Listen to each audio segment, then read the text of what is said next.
Hi everyone. My presentation as well as my paper were on prisons and how they really just kind of make people worse. They're not really fixing any of the issues. So first thing we're going to talk about is how to get sent to prison, which most people know. So use this one pretty briefly, which is you commit a crime. Usually, if you commit a big enough crime, or say they deem you, I don't, kind of unfit for the general public, they will usually send you to prison. Obviously, there's bail and stuff like that, but we're not going to spend too much time on that. So usually when we think about a prison, or people in a prison, we're usually thinking about killers, drug dealers, rapists, so on and so forth. But we don't usually my bad.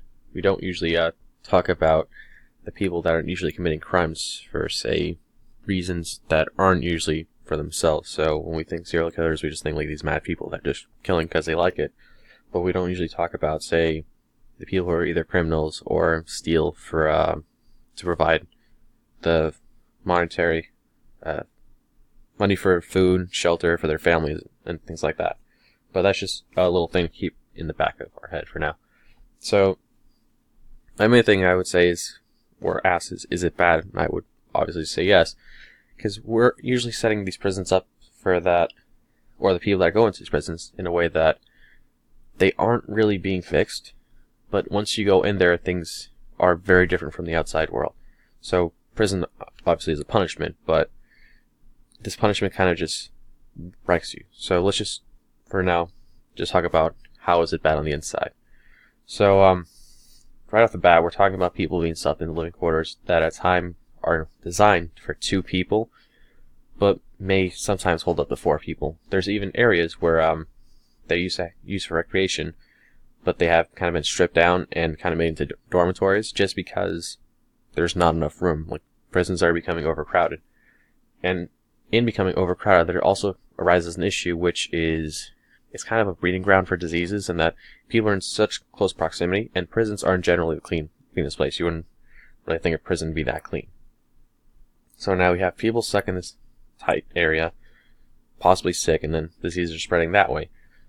But taking that to the side, when we have people who are first adjusting to prisons, one of the bigger issues is their mental state. And I just realized I have a typo there, but I'll take care of that after. And their issue is that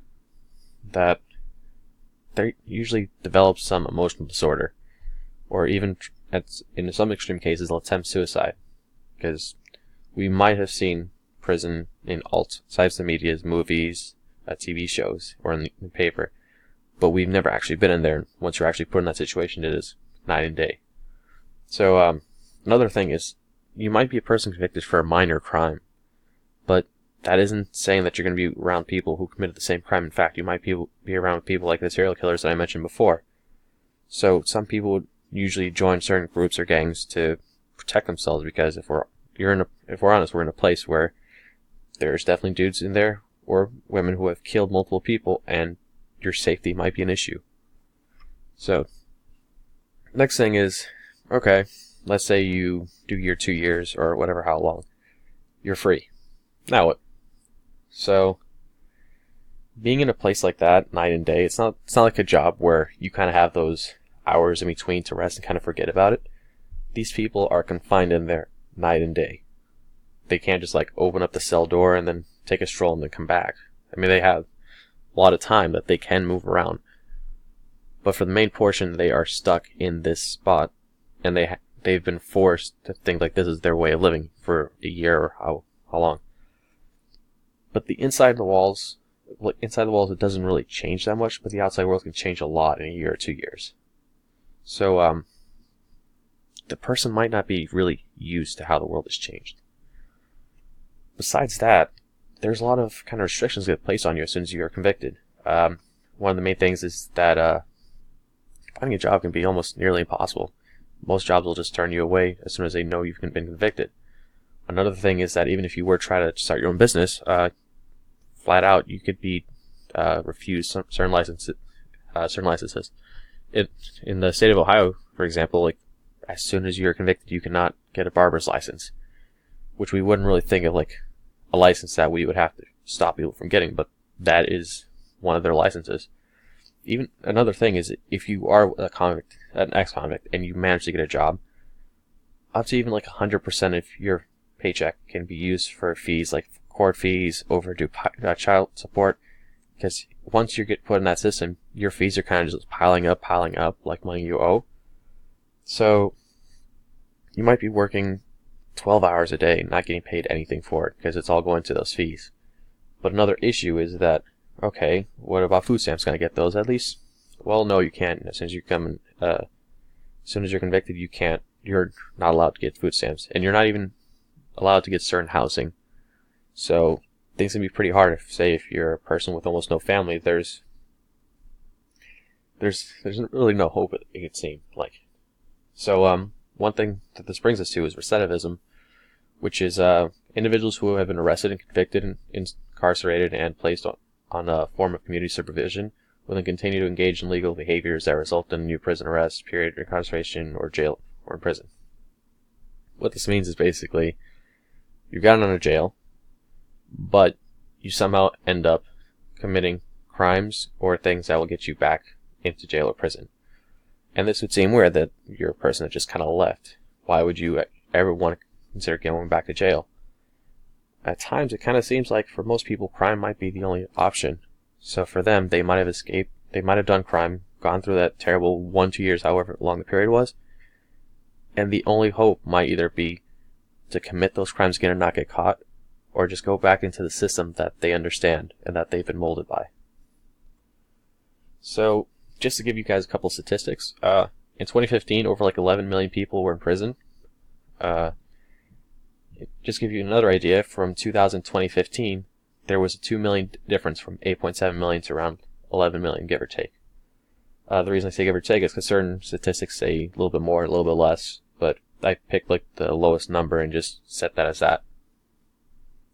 So as mentioned before, overcrowding is an issue. So if you think about the 204 national prisons, about 3/5 of them are over capacity.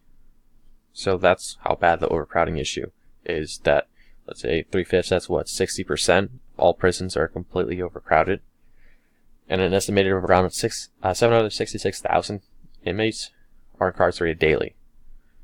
And obviously, this takes into consideration the new people coming in and the older people coming back in. So, I just give you guys like a visual of how many people are in prison in the United States. If you were to take about the size of Massachusetts, or the population of Massachusetts, that's about the exact same amount, give or take, that there is in prisons right now. So, what are the main issues? The main issues are that prisons are overpopulated. The people that go through them are crippled in that there's almost no way that they can actually live, or that it's pretty hard, almost if not near impossible, to live for them. A lot of these people end up back in prison. A new generation of people enter prison as old one comes in, so the population kind of goes up. And that the main cause of these crimes are not being taken care of, either the neighborhoods that are underdeveloped or high unemployment. These are usually the causes which lead people to seek those other methods of making money, because there's no other option, or that those are the only options that they know of in their area. Also, another thing is people that are leaving the prison system aren't getting fixed or improving in any way. If anything, they're actually kind of degrading, because they're being placed like animals in cages and not really understanding what they did wrong. It was more of, you did something wrong, we're putting you in this place with people who are even worse than you, and then we're letting you leave. Oh yeah, you can't do any of these things anymore. Good luck surviving. So that's why I say that prisons really just damage people. There's always different ways of doing things, in my opinion. So, for the main views, there's obviously the political views, which would be like conservatives and liberals. Conservatives mainly seeing as they kind of got locked up. They deserve to be locked up. They deserve their restrictions. They should stay away from my family and my community. That's understandable. A liberal would be more, view would be more of someone who's saying like that these prisoners can be rehabilitated and adapt to society, which would help, because if we're thinking about 11 million people, they could honestly do a lot for society or propose new ideas that we haven't thought of that might help. So, for the ethical standpoint I took on it, I use consequentialist versus non-consequentialist. A consequentialist would see things as you've been punished for your actions, therefore those actions are wrong, and you kind of deserve to be there. But this doesn't kind of take into consideration the situations that or the circumstances that got the person to that punishment. For example, well, not for example, but like the counter, which is non-consequentialist, would say that it's not entirely the consequence of your action that determines if it was right or wrong, because we have people that would do similar actions and have different consequences. Like you can have a person that kills someone for just killing someone, like murder, and obviously prison sentence. But then you can have someone killing someone in self-defense and no prison sentence, or obviously someone stealing food for their child to feed their child that's starving, and they get arrested for that. But if you compare it to a person that isn't stealing for their child and is giving, like buying the food, that is seen as good. So some actions having different consequences is a big thing that plays there.